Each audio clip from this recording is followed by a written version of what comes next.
بسم اللہ الرحمن الرحیم۔ تا کے کسرے کے ساتھ، میم کے کسرے کے ساتھ، بکسرتین ترمذی، تا اور میم دونوں کے ضمے کے ساتھ ترمذی، تا کے فتح کے ساتھ میم کا کسرہ ترمذی، تینوں کی اجازت ہے۔ یہ دریائے جیہون کے کنارے پر ایک گاؤں ہے، یہاں کی حضرت رہنے والے ہیں۔ ترمذی، ترمذی، ترمذی، ترمذی، ترمذی، ترمذی۔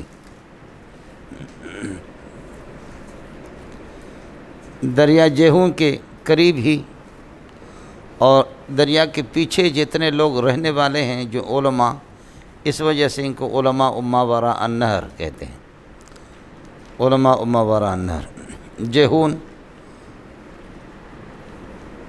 یہاں یہ ہے کہ یہ گاؤں ہے، اور ابو عیسیٰ ان کی کنیت ہے، محمد نام ہے، والد کا نام ہے عیسیٰ، اور دادا کا نام ہے یہ کہ سورہ۔ 209 میں حضرت کی پیدائش ہے، 209 میں، اور 279 کے اندر ان کی وفات ہے، امام ترمذی رحمۃ اللہ علیہ کی۔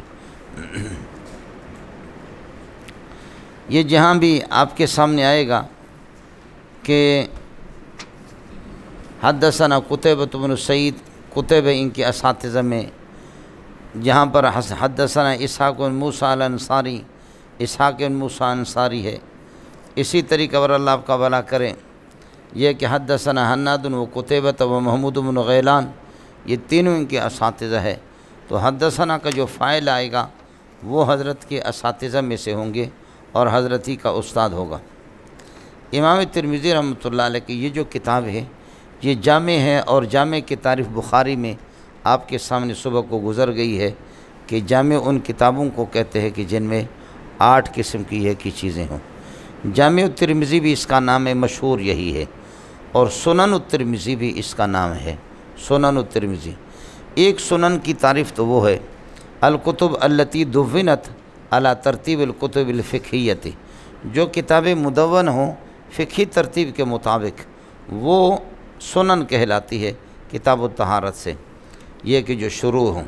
میں نے اغراض مصنفین کی آپ کو بتا دی، آپ کو یاد ہوگا کہ امام مسلم رحمۃ اللہ علیہ وہ اپنی کتاب کو شروع کرتا ہے کتاب الایمان، چونکہ ایمان مقدمے کے بعد ایمان اساسی چیز ہے، اور بخاری وہ بدء الوحی سے شروع کرتا ہے کہ ایمان وہ معتبر ہوگا جو وحی کے مطابق ہو۔ اور باقی حضرات یہ ہے کہ ترمذی ہے، نسائی ہے، ابو داؤد ہے، یہ سارے کے سارے حضرات کہتے ہیں ہم نے کتابیں لکھی ہے مومنین کے لیے اور مسلمانوں کے لیے، اس لیے ایمان اور اسلام سے ہمیں بحث نہیں کرنی ہے، لہذا ہم اعمال سے اور عبادات سے بحث کریں گے۔ عبادات میں سب سے زیادہ نماز ہے، نماز کے لیے طہارت شرط ہے، اس لیے امام ترمذی نے بھی طہارت سے شروع کی، امام نسائی نے بھی طہارت سے شروع کی، ابو داؤد نے بھی اپنی کتاب طہارت سے شروع کی۔ امام مالک اوقات صلوات سے شروع کرتا ہے کہ طہارت اس وقت ضروری ہے جب نماز کا وقت داخل ہو جائے، عام حالات میں طہارت اس وقت کوئی ضروری نہیں، یہاں پر طہارت ضروری ہے جب نماز کا وقت۔ اور ابن ماجہ رحمۃ اللہ علیہ نے آپ سے عرض کیا، مناقب صحابہ اور اتباع نبی سے شروع کیا، اشارہ کر دیا یہ دین ہم تک صحابہ کے ذریعے سے پہنچا ہے۔ یہ مصنفین کے اغراض آپ کو بتایا۔ حضرت کی کتاب کا ایک نام تو یہ ہے کہ جامع الترمذی ہے، سمجھ شریف میں ہے کہ نہیں، جامع الترمذی۔ دوسرا میں نے عرض کیا کہ سنن الترمذی بھی اس کو کہتے ہیں، سنن یہ فقہی ترتیب کے مطابق بھی ہے، سمجھ شریف میں ہے کہ نہیں۔ دوسرا یہ کہ سنن کا معنی معمولات ہے، سنن الترمذی یعنی سنن النبی صلی اللہ علیہ وسلم للترمذی، امام ترمذی کی تصنیف ہے، اس ملابست کی وجہ سے امام ترمذی کی طرف نسبت ہوگی۔ ترمذی کی سننیں نہیں ہوتے ہیں، سنن النبی صلی اللہ علیہ وسلم، جیسے کہ اس کتاب کے آخر میں ایک رسالہ ہے شمائل الترمذی، امام ترمذی کے شمائل اور اخلاق اور عادات، امام ترمذی کے اخلاق اور عادات کو ہمیں کیا کرنا ہے، تو شمائل النبی صلی اللہ علیہ وسلم وہ نبی کے شمائل ہے، لیکن للترمذی امام ترمذی کی تصنیف ہے، اس وجہ سے امام ترمذی کی طرف نسبت۔ یہاں بھی سنن الترمذی کا معنی ہوگا سنن النبی صلی اللہ علیہ وسلم، معمولات النبی۔ سنت اور حدیث دونوں میں فرق میں نے آج آپ کو بتایا، دونوں میں اجتماعی مادہ ہے، یاد ہے کہ نہیں ہے؟ دونوں میں اجتماعی مادہ، یعنی تین عموم خصوص میں وجہ نے تین مادہ، اجتماعی مادہ، حدیث بھی ہو سنت بھی ہو، صرف حدیث سے صحیح ہو لیکن سنت نہ ہو، احادیث منسوخہ، صرف سنت ہو عمل ہو، جیسے کہ آپ سے عرض کر دیا کہ صحابہ کے یہ ہے کہ اقوال اور افعال کو علیکم بسنتی و سنت الخلفاء الراشدین، خلفاء الراشدین کے اعمال کو ان کو بھی سنن کہا گیا ہے، ان پر بھی سنت کا ہے۔ یہ تین مادہ آج آپ سے عرض۔ اس کا دوسرا نام ہے سنن الترمذی، مشہور جامع الترمذی، جامع ہے، جامع چونکہ 8 چیزیں اس میں، سنن الترمذی۔ تیسرا نام ہے اس کا الجامع المعلل، اس کا تیسرا نام ہے الجامع المعلل، وہ جامع جس میں احادیث کی بیان کردہ علتیں ہوں، وہ جامع کہ جس کے اندر احادیث کی علتیں بیان شدہ ہو، الجامع المعلل۔ سمجھ رہی میں کہ یہ حدیث جو ہے نا یہ ضعیف ہے، یہ حدیث معلول ہے، اس میں علت کیا ہے؟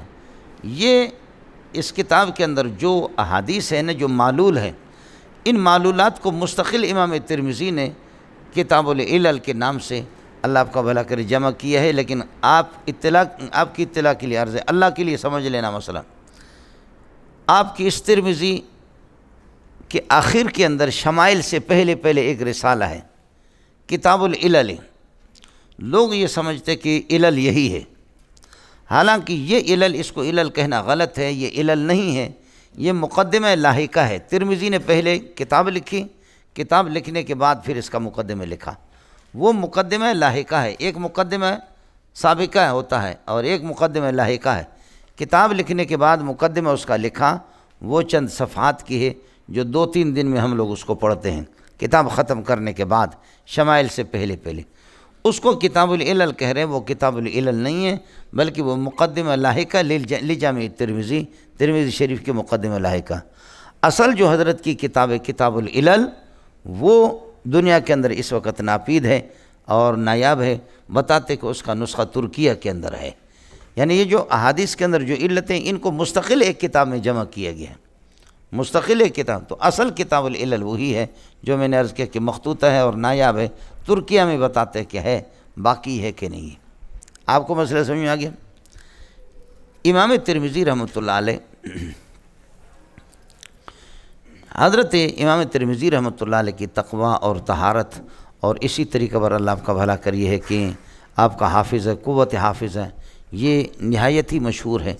ایک واقعہ جیسے کہ بتاتے ہیں کہ آپ کے کہ حج کے موقع پر حج پر جا رہے تھے، آخری دنوں میں نابینا ہو گئے تھے، تو ایک جگہ اونٹ پر سوار ہو کر کے اونٹ جیسے گزرا، جیسے کہ مجھے اندازہ ہو گیا کہ مسجد سے میرا اونٹ گزر رہا ہے، یہاں سے اپنے سرے سے نیچے کیا۔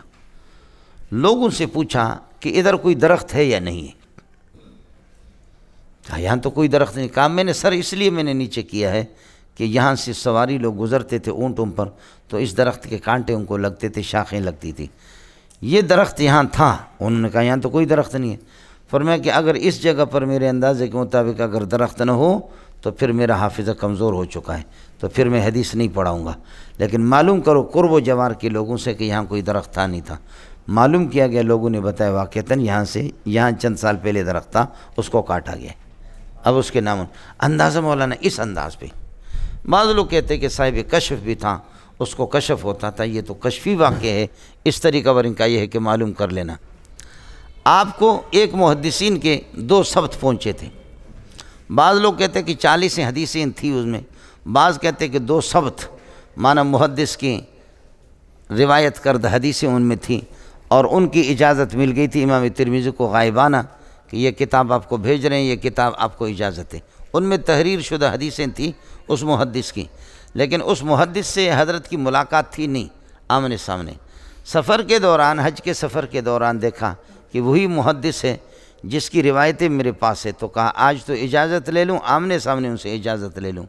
تو حضرت کے پاس گئے اور ان سے کہا، امام ترمذی جب گھر سے نکلا تھا تو کچھ کاپیاں اپنے تھیلی میں ڈالی تھیں، اور انہوں نے یہ سمجھا کہ یہ وہ کاپیاں ہیں اور یہ وہ کتابیں ہیں جن میں اس محدث کی روایت کردہ حدیثیں، جبکہ غلط فہمی سے اس نے جلدی میں دوسری کاپیاں اٹھائی تھیں۔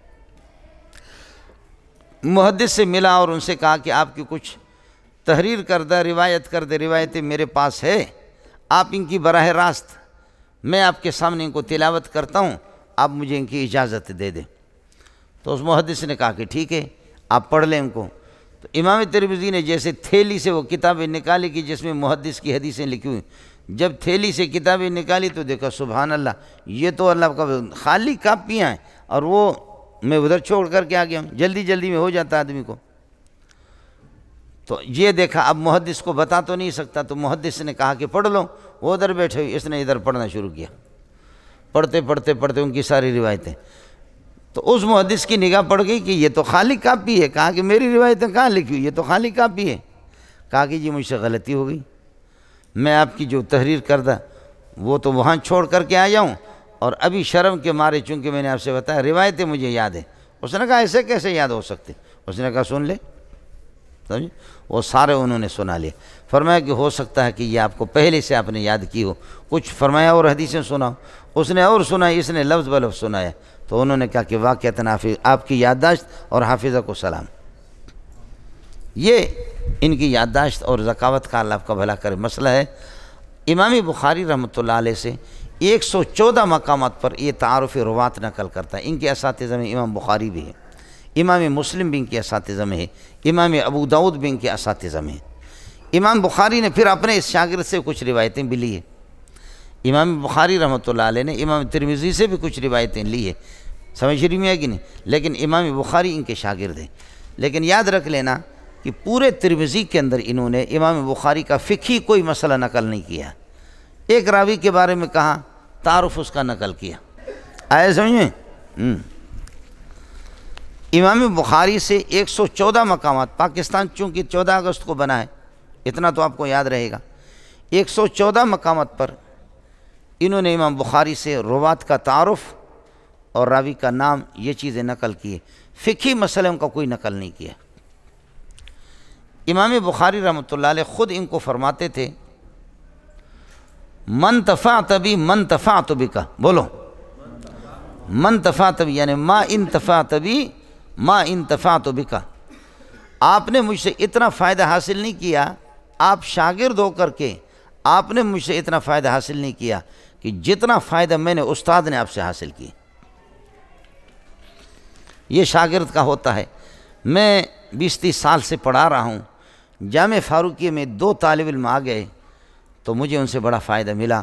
جہاں 100-150 لڑکے ہوتے تھے چھوٹے درجات میں، سادسہ میں توضیح، تلوی، شرح، قائد، میبزی وغیرہ، یہ چیزیں میرے پاس ہوا کرتی تھیں۔ لیکن یہ کہ 2 طالب علم تھے جو ان سے میرے بہت اچھے تعلق۔ بعض طالب علم تو کہیں سے کوئی بات دیکھ لی، بس وہ اشکال کر لیا، استاد کو آزماتے، وہ ایک مرچ سی ہوتی ہے، وہ ایک الگ سلسلہ۔ لیکن بعض طالب علم واقعتاً کتاب کو سمجھنے کے لیے اللہ کے لیے کتاب حل کرتے ہیں، تو واقعتاً اللہ والے لوگ تھے۔ 2 طالب علم سینکڑوں دیکھے، لیکن وہ دو میں نے جامع فاروقی میں دیکھا اور 2 ادھر میں نے دیکھا، سمجھے؟ یہاں پہلا سال جب میں آیا، 30-35 لڑکے یہاں یہ جھوپڑیوں میں میرے ساتھ پڑھنے والے، تو 30-35 میں اللہ آپ کا بھلا کرے 2 لڑکے تھے کہ جو کہ میں نے فاروقی میں 700 لڑکوں کو پڑھایا۔ خدا کی قسم ان میں وہ مزہ نہیں دیکھا جو ان 2 میں دیکھا۔ پہلا سال تھا میرا اور میں اکیلا آدمی پڑھانے والا، سمجھے؟ تو طالب علم جب اچھا ہوتا ہے نا تو پھر استاد کا دماغ استاد خوش بھی ہوتا ہے۔ تحفہ میں سخن نداری قوت تکلم از متکلم مجو، جب تک آپ کی توجہ نہیں ہوگی، آپ لینے کی کوشش نہیں کریں گے، متکلم کھلے گا نہیں۔ متکلم اس وقت کھلتا ہے جب دیکھتا ہے کہ انہوں نے اپنی جھولیاں پھیلائی ہے اور یہ لینا چاہ رہے ہیں۔ 2 طالب علم تھے مول صاحب، یہ 2 طالب علم آ گئے ذوالقعدہ کے تقریباً 15-20 کو آ گئے۔ ابھی تو شوال چل رہا ہے نا، ہمارے یہاں ذوالقعدہ میں ایسے آ کر کے سبق میں بیٹھ گئے۔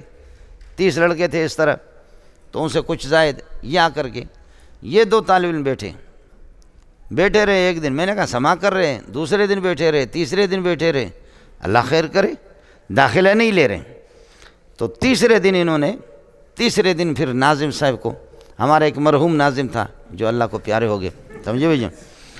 تو ناظم صاحب کو انہوں نے کہا کہ ہمیں یہاں داخلہ دے دوں۔ ناظم نے کہا اب تو یہ کہ 1.5 مہینہ گزر چکا، تو مجھ سے ملے، میں نے کہا الو کے پٹے تم لوگ آئے کہاں، گجراں والے کے تھے، اس طریقے پر آپ کیسے آ گئے، سمجھے؟ تو انہوں نے کہا کہ استاد جی بات صاف سی ہے، ہمارا داخلہ ادھر بھی ہے، ادھر بھی ہے، ادھر بھی ہے، ادھر بھی ہے، 4 مدرسوں میں بڑے بڑے کراچی کے مدرسے. انہوں نے کہا کہ ادھر بھی ہم نے پڑھا، ادھر بھی پڑھا. 1 ہفتہ ادھر رہے، ایسے ایسے داخلہ تھا، کبھی 1 دن ادھر جاتے ادھر جاتے، سمجھے. لیکن یہ کہ بس ہم ادھر آ گئے. ناظم کو میں نے کہا بھائی داخلہ دے دو، سمجھے. تو انہوں نے میرا دماغ بھی درست کر دیا. 1-2 جگہ میں نے جیسے غلط پڑھی تو ایسے کرتے تھے، سمجھے. تو جیسے کہیں پر میں پٹلی سے ٹل جاتا تھا تو ایسے ہی کرتے تھے، تو میرا دل خوش ہوتا تھا مجھ سے. امام بخاری رحمۃ اللہ علیہ فرماتے من تفعت بی من تفعت بک. آپ نے مجھ سے اتنا نفع حاصل نہیں کیا امام ترمذی کو جتنا نفع میں نے آپ سے حاصل کیا. آپ کو میں نے اس طرح نہیں پڑھایا بلکہ دل سے پڑھایا اور ہوش کے ساتھ پڑھایا. ایک تو یہ ہے، اس لیے استاد کو پھر خوب کھل کر کے اس کا پورا مطالعہ کرنا ہوتا ہے، احتیاط سے استاد کو پڑھانا ہوتا ہے. ایک دوسرا مقصد اس کا علامہ انور شاہ کشمیری بیان کرتا ہے من تفعت بی من تفعت بک، یا دوسرا یہ کہ مستفدت منی مستفدت منک. دوسری عبارت یہ ہے مستفدت منی مستفدت منک، آپ نے مجھ سے اتنا فائدہ حاصل نہیں کیا کم استفدت منک، جیسے میں نے آپ سے فائدہ حاصل کیا. اس کا ترجمہ یہ دوسرے ماں پر کاف داخل گئے. مستفدت منی منافی ہے، تو نے مجھ سے اتنا استفادہ نہیں کیا مستفدت منک یعنی کم استفدت منک، جیسے کہ میں نے آپ سے. اور پہلے من تفعت بی، سمجھے، من تفعت بی اکثر ممن تفعت ممن تفعت بک. من تفعت بی من تفعت بک، جو میں نے آپ سے نفع حاصل کیا ہے وہ اللہ کا بلا کہ اکثر ممن تفعت بی، وہ زیادہ ہے کہ آپ نے مجھ سے کم کیا، میں نے آپ سے زیادہ کیا، سمجھے. زیادہ عبارت بہترین مستفدت منی مستفدت منک، اس کو آپ لگا دو. آپ نے مجھ سے اتنا استفادہ نہیں کیا جتنا استفادہ میں نے آپ سے کیا. وہ کیا ہے؟ علامہ انور شاہ کشمیری فرماتے ہیں کہ اللہ نے امام بخاری کا علم ان کے ذریعے سے دنیا میں پھیلایا. اگر آپ نہ سمجھے تو میں سمجھا دیتا ہوں آپ کو. شیخ الہند مولانا محمود حسن دیوبندی نے قاسم العلوم والخیرات سے اتنا استفادہ نہیں ہوا کہ جتنا قاسم العلوم کو اللہ نے محمود سے پھیلائے.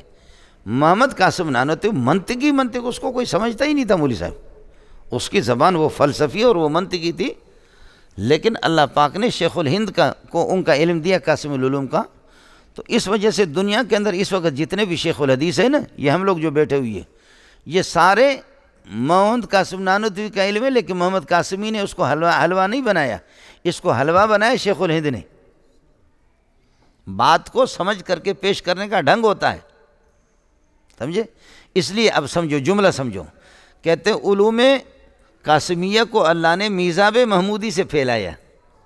بولو، علوم قاسمیہ کو اللہ پاک نے میزاب محمودی سے دنیا کے اندر پھیلایا. یہ میزاب محمودی ہے، سمجھ رہی ہیں کہ نہیں؟ یہ ہے جی، اس طرح ہوتا ہے. تو مستفدت منی مستفدت منک، جتنا آپ نے مجھ سے استفادہ نہیں کیا جتنا میں نے کیا. اس کا معنی یہی ہے میرے علم کو اللہ آپ کے ذریعے سے دنیا کے اندر پھیلائیں گے. سمجھتا ہے؟ شاگرد کو امام ابو حنیفہ کا یہی ہو گیا، سمجھے. اللہ نے شاگرد جب اچھے ملتے ہیں نا، امام ابو حنیفہ کو اللہ نے بہترین شاگرد دی. محمد بن حسن الشیبانی، امام ابو یوسف، حسن ابن زیاد اور اللہ کا امام ظفر، یہ لوگ غضب کے شاگرد تھے مولوی صاحب. نہیں ہوتا. 114 مقامات میں نے عرض کیا کہ امام بخاری رحمۃ اللہ علیہ سے اس نے یہ کہ تعارف وغیرہ یہ چیزیں نقل کی ہیں. اڑے کچھ پہلے پڑھا. اس کے بعد سمجھو مولانا، یہاں تک ہو گیا. یہاں چھوٹی سی بات ہے کہ امام ترمذی رحمۃ اللہ علیہ کی کنیت قال ابو عیسیٰ اس کتاب میں آئے گا. کسی حدیث کے حکم کو بیان کرتا ہے، کبھی کسی راوی کا تعارف کرتا ہے تو قال ابو عیسیٰ کہتا ہے. تو عیسیٰ کا تو کوئی باب نہیں ہے، اس کا نام ہے محمد ابن عیسیٰ، سمجھے. اور ابن موسیٰ الصورہ الترمذی، جیسے کہ آپ کو بتا دیں وہ لکھا ہوا. ابو عیسیٰ یہ کیوں کنیت؟ ابو عیسیٰ کیسے؟ تو یہ وہم ہوتا ہے کہ عیسیٰ کا باپ، عیسیٰ تو بغیر باپ کے پیدا ہوا. اس نبی کا احترام کرتے ہوئے جو بغیر باپ کے پیدا ہو گیا، وَأُمُّهُ ابن مریم، اس کی ماں ابن، آپ کو تو ابن مریم کہتے ہیں، سمجھے بھائی جان. تو آپ ابو عیسیٰ کیسے بن گئے؟ اس کنیت سے منع کیا گیا. جواب یہ ہے مولانا کہ ممانعت ہے تحریم کے لیے نہیں ہے، ممانعت تنزیہ کے لیے، کراہیت تنزیہ اور اجازت ہے.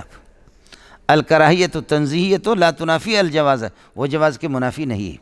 ایک دوسرا جواب یہ ہے کہ ممانعت تھی پھر اس کی اجازت ہے، اب اجازت ہے۔ بعض روایت میں ممانعت بھی ہے لیکن اجازت مل گئی، جیسے کہ یثرب پہلے مدینہ کو کہتے تھے، بعد میں پھر ممانعت آ گئی۔ یہاں یہ ہے کہ پہلے ممانعت تھی، ابھی اجازت مل گئی۔ تیسرا یہ ہے کہ ابو عیسیٰ آپ نے اپنی کنیت مقرر نہیں کہ لوگ بتاتے ہیں اس کو، لوگوں نے، اس میں حضرت کا کیا قصور ہے؟ سمجھتا ہے؟ اب اس کے بعد مسئلہ ہے امام ترمذی رحمۃ اللہ علیہ کی جامع الترمذی، سنن الترمذی، الجامع المعلل، 3 نام میں نے آپ کو بتا دی۔ اس کتاب کی خصوصیت یعنی المیزات التی یمتاز بہا الترمذی، جن سے جامع الترمذی ممتاز ہے باقی کتابوں سے، ان کی خصوصیات کیا ہے؟ پہلی خصوصیت مولانا، پہلی خصوصیت یہ ہے انہ جامع، کہ یہ جامع ہے، اور جامع وہ کتابیں ہوتی ہے کہ جن کے اندر 8 مضامین ہو، سیر و آداب و تفسیر و عقائد، فتن و اشراط و احکام و مناقب، جو بخاری میں آپ کے سامنے گزر چکا۔ ایک دوسرا یہ ہے کہ حسن و ترتیب ہے، یہ احسن و ترتیب من الکتب الاخرى، باقی کتابوں کے مقابلے اس کی ترتیب بڑی عمدہ ہے۔ تیسرا ہے بخاری کے اندر جس طرح باقی کتابوں میں مکررات تکرار سے روایتیں ہوتی ہیں، یہ اس میں عدم التکرار، تکرار اس میں نہیں ہے، تکرار اس میں کم ہے، سمجھتا ہے؟ چوتھا یہ ہے کہ بیان المذاہب الفقہیہ، مذاہب فقہیہ کا بیان حضرت فرماتے ہیں۔ چنانچہ ہندوستان کے اندر مسئلہ یہی تھا کہ جو ترمذی پڑھاتے تھے وہی شیخ الحدیث ہوتا تھا، ترمذی پڑھانے کے بعد پھر بخاری پڑھاتے تھے۔ جس طرح اس عمدہ ترتیب اس کی اور فقہاء کے مستدلات کو، مذاہب کو بیان کرنے کے بعد جس انداز میں یہ بیان کرتا بخاری نہیں کرتا، اس لیے کہتے ہیں من کان فی بیتہ ھذا الکتاب فکانما نبی یتکلم فی بیتہ، جس کے گھر میں ترمذی رکھی ہوئے تو سمجھو ایک نبی اس کے گھر میں موجود ہے۔ من کان فی بیتہ ھذا الکتاب فکانما نبی یتکلم فی بیتہ، گویا کہ ایک نبی اس کے گھر میں گفتگو کر رہا۔ تو چوتھی بات میں نے آپ سے عرض کر دیا، عدم التکرار نہیں، بیان المذاہب الفقہیہ، مذاہب فقہیہ کا بیان ہے۔ اب سمجھ لیں 24 مجتہدین کا یہ نام لے گا، 24 مجتہدین پورے سال کے در، کبھی یہ کہ شافعی، ایک میں امام مالک، احمد بن حنبل، اس طریقے پر سفیان ثوری، سفیان بن عیینہ، سمجھے، اہل کوفہ، فلان فلان فلان، ہو گیا ملنگو؟ 24 مجتہدین کا یہ نام لیتا ہے، ہر مسئلے میں یہ نقل کرتا ہے یہ فلان فلان امام کا مذہب ہے۔ ان کے ہاں کوئی بھی ایسی حدیث نہیں ہے جو کسی کے ہاں معمول بھی نہ ہو، پوری کتاب میں کوئی ایسی، صرف 2 حدیثیں ہیں، وہاں پہنچ کر کے انشاءاللہ ہم آپ سے عرض کریں گے۔ پوری کتاب میں کوئی حدیث ایسی نہیں ہے کہ جس پر عمل نہ ہو امت کا، ہر حدیث پر کسی نہ کسی کا امام ہے، عمل ہے، کسی پر حنفیہ کا، کسی پر شافعیہ کا، کسی کے مالکیہ کا، کسی کے حنابلہ کا، کسی اور امام کا۔ تو کوئی حدیث متروک العمل نہیں ہے، صرف 2 حدیثیں متروک العمل ہے، انشاءاللہ اس پر ہماری بحث ہوگی جب ہم وہاں پہنچیں گے۔ حنفیہ کو اللہ جزا خیر دے، حنفیہ نے ان 2 حدیثوں کو بھی ترک نہیں کیا ہے، حنفیہ ان پر بھی عمل کرتے۔ چوتھی بات میں نے عرض کیا کہ بیان المذاہب مذاہب الفقہا، فقہا چونکہ 24 ہے تو مذاہب اربع آپ نہیں کہہ سکتے، 24 کو انہوں نے بیان کر دی۔ آیا مسئلہ سے؟ 5ویں بات یہ ہے مولانا، 5ویں خصوصیت بیان حکم الحدیث، بیان حکم الحدیث، ھذا حدیث حسن، ھذا حدیث صحیح، ھذا حدیث غریب۔ کوئی بھی محدث آپ کی سیاست میں سے اس طرح کسی حدیث کے حکم کو بیان نہیں کرتا، سمجھ شریف میں ہے کہ نہیں؟ یبین احکام الحدیث، حدیث کے محدثین میں یعنی حدیثی لحاظ سے اس کے حکم کو بیان کرتا ہے، یہ حسن درجے کا ہے، یہ صحیح درجے کا ہے، یہ غریب ہے، یہ کیا ہے، یہ حسن، صحیح، غریب، یہ ساری 2-3 سال پہلے گزر چکے آپ کے سامنے۔ تو احکام محدثین کے ہاں جو ان کے احکام مراتب ہوتے ہیں اس کو یہ بیان کرتے ہیں، سمجھ شریف میں ہے کہ؟ 6ٹھی بات یہ ہے تخریج الاحادیث التي لم يخرجها المحدثون الاخرون، تخریج الاحادیث التي لم يخرجها المحدثون الاخرون، ان احادیث کی تخریج کرتا ہے کہ جن کو اللہ آپ کا بھلا کرے باقی محدثین نقل نہیں کرتے، اس قسم کی احادیث کی بھی تخریج کرتا ہے، باقی محدثین ان کی تخریج نہیں کرتے۔ اس طرح بہت سے آپ کے سامنے آئے گا۔ ساتواں مسئلہ ہے مولانا، ساتواں مسئلہ ہے ایک دو حدیثیں باب کے اندر نقل کرتا ہے، باقی اس باب سے متعلق ان کی دانست میں جتنی بھی روایتیں ہوتی ہیں اس باب سے متعلق، جیسے وضو ہے، بغیر وضو کی نماز درست نہیں ہے، سمجھے، وضو کی فضیلت ہے، تو اس کے متعلق جتنی بھی روایتیں ان کی طرف اشارہ کرتا ہے۔ وفی الباب عن فلان عن فلان عن فلان عن فلان، سمجھ شریف میں وفی الباب عن فلان عن فلان، بس وہ اشارہ کر رہا، اس صحابی سے بھی روایت ہے، اس سے روایت کو نقل نہیں کرتا، بس کہتا ہے کہ اس سلسلے میں ترجمۃ الباب جو آپ کے سامنے گزرا ہے اس میں فلانے صحابی سے روایت ہے، فلانے سے ہے، فلانے سے۔ اللہ کے لیے کچھ پہلے پڑھا مولانا، وفی الباب عن فلان سے اشارہ کرتا ہے، اس لیے اس وفی الباب عن فلان پر لوگوں نے مستقل کتابیں لکھی ہیں۔ حافظ بن حجر کی کتاب ہے، اللہ آپ کا بھلا کریے، کہ اللباب فی مستخرجہ الامام فی الباب، بولو اللباب فی مستخرج الامام فی الباب، لباب کے نام سے بہت سی کتابیں، خیال کر لینا۔ اللباب فی الکتاب قدوری کی شرح ہے، اللباب فی الانساب سمعانی کی ہے، سمجھ شریف میں ہے کہ نہیں، اور اللباب فی الجمع بین السنت والکتاب امام منبجی کی ہے، وہ الگ ہے۔ اللباب فی علوم الکتاب 20 جلدوں میں ابن عادل حنبلی کی ہے، میں اس کا نام آپ کو بتا رہا ہوں، اللباب فی مستخرج الامام فی الباب۔ اس کی وجہ ہے کہ یہ کتاب نایاب ہے، بہت کم ہے، اس کو اٹھا کر کے ہمارے کراچی کے ایک بہت مولوی نے نام لکھا، اس کا نام کر دیا کاف شین فا نون کاف الف اور با،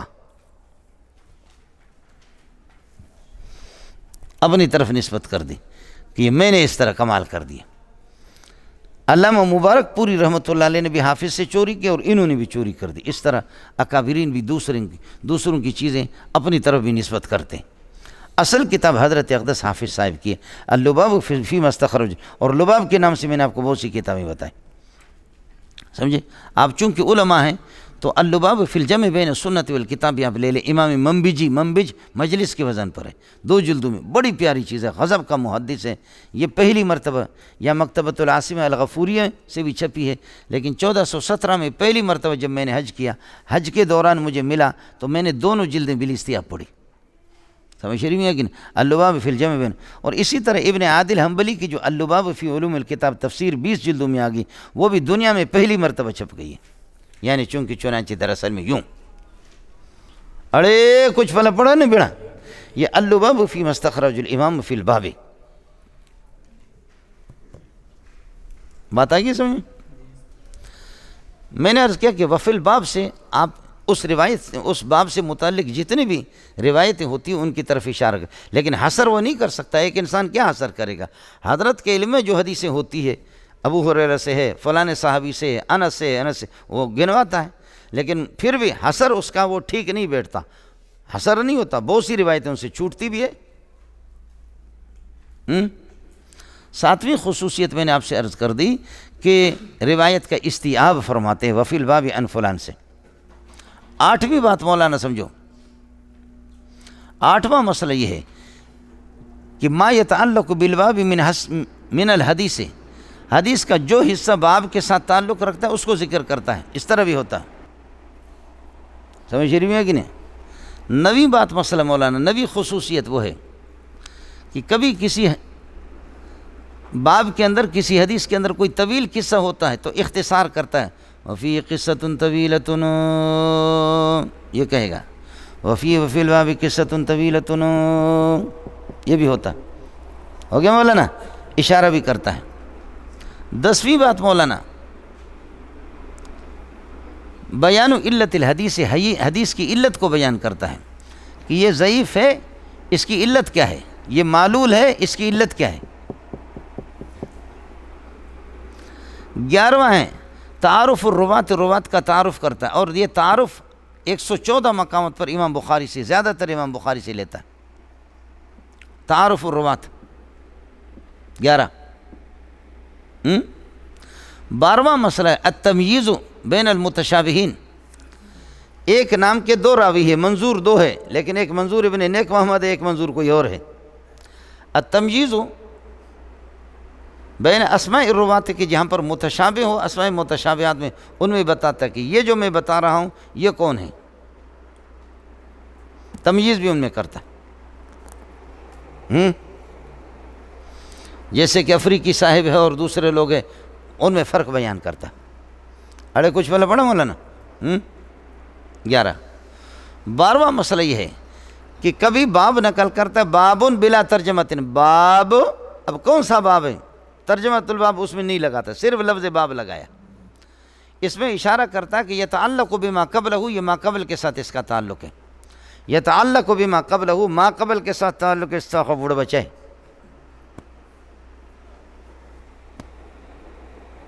سمجھ رہی ہے کہ نہیں؟ یہاں کوئی ترجمۃ الباب نہیں ہے، بس باب لگایا تو گویا کہ کأنہ تتمۃ لما قبلہ، یہ ما قبل کے لیے تتمہ ہے، یتعلق بما قبلہ، ما قبل کے ساتھ تعلق ہے۔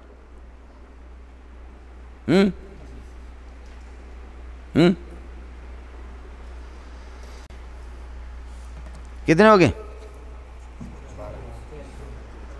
12 13 14واں مسئلہ ہے مولانا،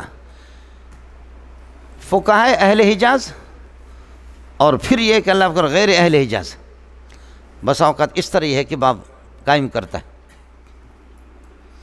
ایک باب ایک گروپ فقہاء کے لیے، پھر اس کے بعد دوسرے اس کے بالمقابل، فقہائے اہل حجاز ایک باب انہی کا اور دوسرا غیر اہل حجاز۔ 15واں مسئلہ ہے مولانا، 15واں مسئلہ کسی مسئلے کو بیان کرتا ہے، ایک باب پہلے والا منسوخ، دوسرا والا باب اس کے لیے ناسخ، ناسخ منسوخ کو بھی بیان کرتا ہے، ناسخ اور منسوخ کو بھی بیان کرتا ہے۔ کبھی ایک باب کے اندر وفی الباب کو 2 مرتبہ لاتا ہے، اب ہو گیا نا، باب کو نقل کر دیا، پھر کہا وفی الباب ان فلان ان فلان ان فلان ان فلان فلان فلان، ہو گیا، پھر اسی باب کے اندر پھر واپس کہتا ہے وفی الباب،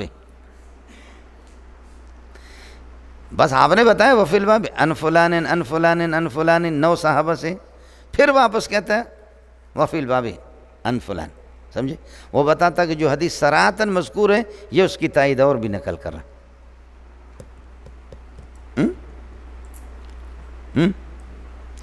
17واں مسئلہ 17واں یہ ہوتا ہے کہ کبھی ایک حدیث ہے، اس کے 2 وصف ہے، ھذا حدیث حسن صحیح، ھذا حدیث حسن غریب، ھذا حدیث حسن۔